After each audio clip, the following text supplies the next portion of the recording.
আমরা খুব অল্প সময় হয়েছে দায়িত্ব নিয়েছি।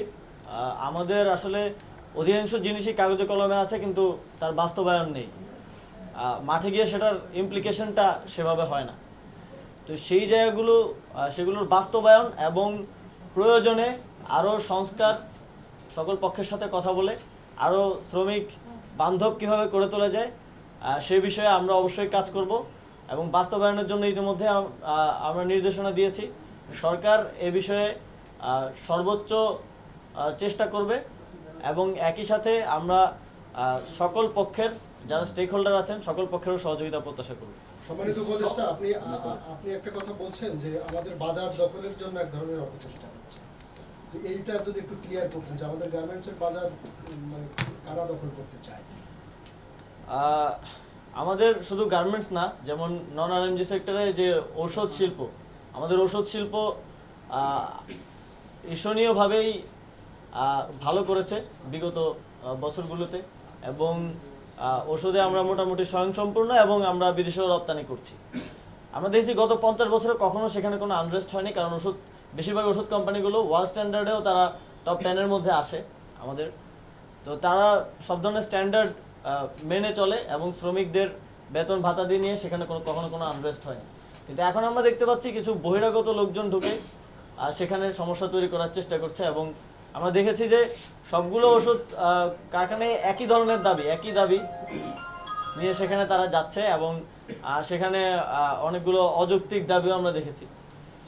তো কিছু ওষুধ শিল্প এবং গার্মেন্টস সেক্টরে বাংলাদেশ যেই উন্নতিটা করেছে এবং বাংলাদেশের অর্থনীতিকে সচল রাখার এবং অর্থনৈতিক উন্নতি করার যেই একটি গুরুত্বপূর্ণ জায়গা, সেটা নিয়ে অনেকেরই ঈর্ষা আছে এবং অনেকেরই সেই বাজার দখলের প্রয়াস এর আগেও আপনারা দেখেছেন।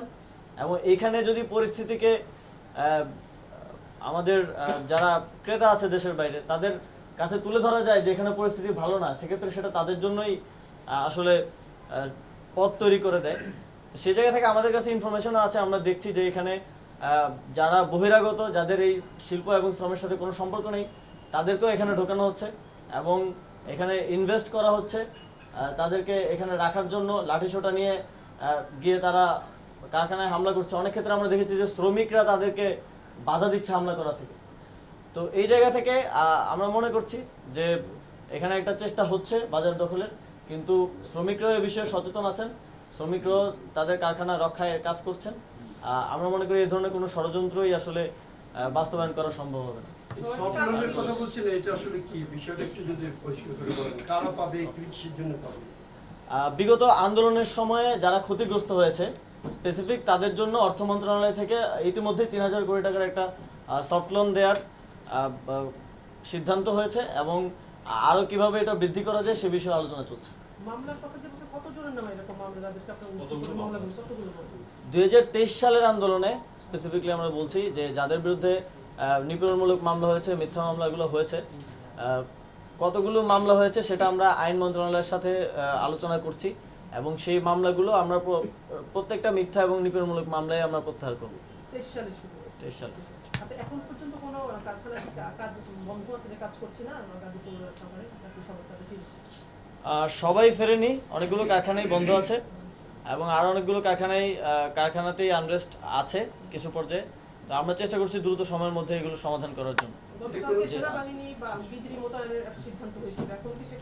হ্যাঁ, যৌথ বাহিনী সেখানে কাজ করছে এবং তারা সেখানে মাইকিং করছে এবং মালিক পক্ষ থেকেও মাইকিং করা হচ্ছে এবং এই কারণেই পরিস্থিতি কিছুটা আজকে আমাদের কন্ট্রোলে এসেছে এবং আমি মনে করি যে আগামী 2-3 দিনের মধ্যে পুরোপুরি নিয়ন্ত্রণে চলে আসবে। বলছিলেন যে বহিরাগতের একটা আছে, তাই সেই বিষয়গুলো তদন্ত করবেন কিনা স্পেসিফিক, যে কারা কি উদ্দেশ্যে এগুলো করছে? আমরা ইতিমধ্যে তথ্য নেওয়া শুরু করেছি যে ঝুট ব্যবসাকে কেন্দ্র করে কারা সেখানে আনরেস্ট করার চেষ্টা করছে। ইতিমধ্যে আমরা তালিকা সংগ্রহ শুরু করেছি এবং বহিরাগত কারা আসছে এবং কিভাবে আসছে, কাদের ইন্ধনে আসছে সে বিষয়ে আমরা তথ্য নেওয়ার চেষ্টা করছি এবং খুব দ্রুত সময়ের মধ্যেই তাদের বিরুদ্ধে কঠোর ব্যবস্থা নেবে সরকার। স্পোর্টস নিয়ে এখানে স্পোর্টস নিয়ে কোনো কোশ্চেন না নেই।